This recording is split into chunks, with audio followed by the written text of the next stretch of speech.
mundo, ang Pinas sa inyo'y saludo. Malawak man ang daigdig, malayo ka man kababayan, sa kalungkot ay huwag palatiin. Ang Pilipino, saan man sa mundo, ang Pinas sa inyo'y saludo. Malawak man ang daigdig, malayo ka man kababayan, sa kalungkot ay huwag padadaig.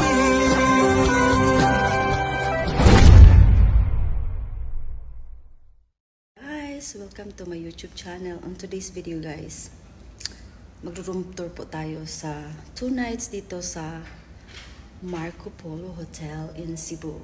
So, ito po ang labas ng hotel room. So, tingnan natin sa loob. Hi! Papakita ko sa inyo guys. Pagpasok pa lang sa sa room, ito na agad ang bubungad sa'yo. Ayan. So, ang ganda ng bathroom, di ba? Ito ang napakaganda sa mga mamahaling hotel kasi mayroong mga ganyan. Yes, ang ganda ng shower. Tapos ito po ang closet.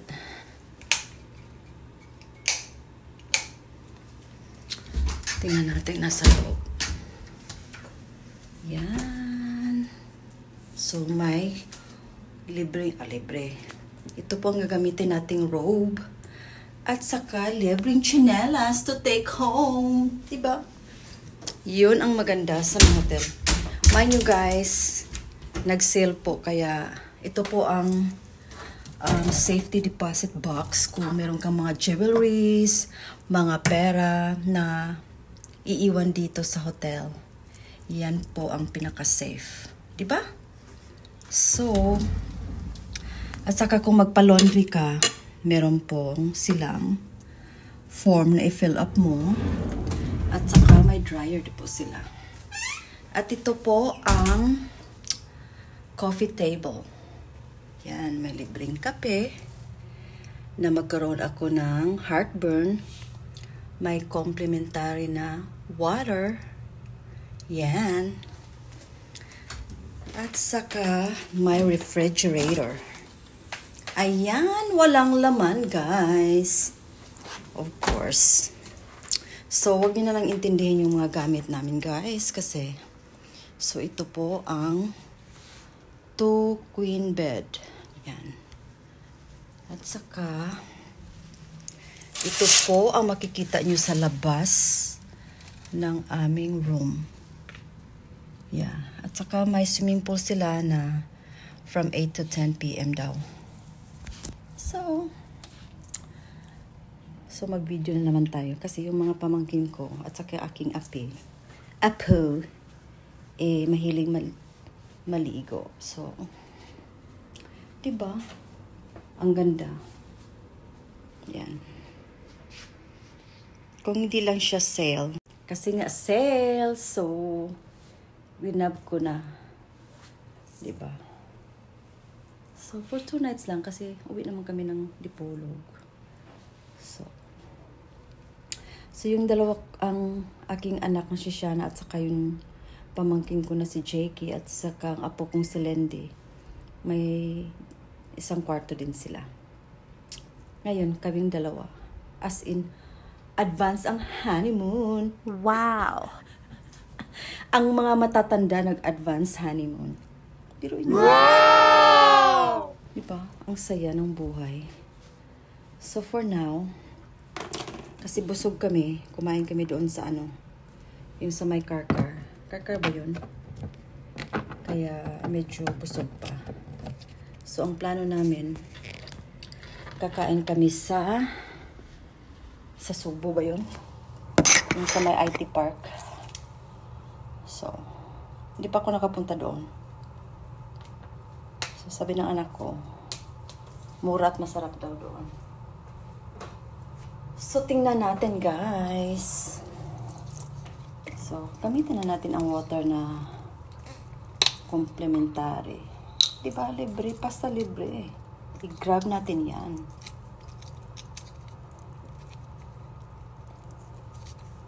So, how's everybody? So, ang tagal-tagal kong hindi nakapag-post na mukha ko talaga ang makikita nyo. Super tagal na. Kasi ang makikita nyo lagi, si Aljen at saka si Nisma.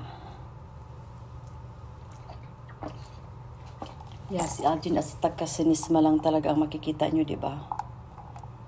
So, ngayon, ako na makikita ninyo. For now. So, I'm gonna try my best na makapag-online, makapag-post. So, before nyo makikita to, makikita nyo yung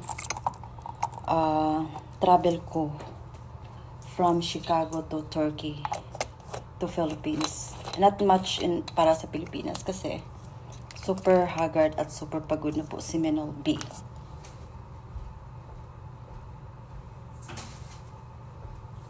So, tingnan natin yung kwarto ng anak ko. Bubulabugin natin sila, guys. Kasi alam ko, kagabi kasi, nag-rent lang ako ng overnight na Airbnb doon malapit sa airport. $34 lang. Pero studio. At saka yung, hindi talaga sila inaano ng may-ari. Tingnan natin ang kwarto ng anak ko. 1820. So, i-doorbell natin.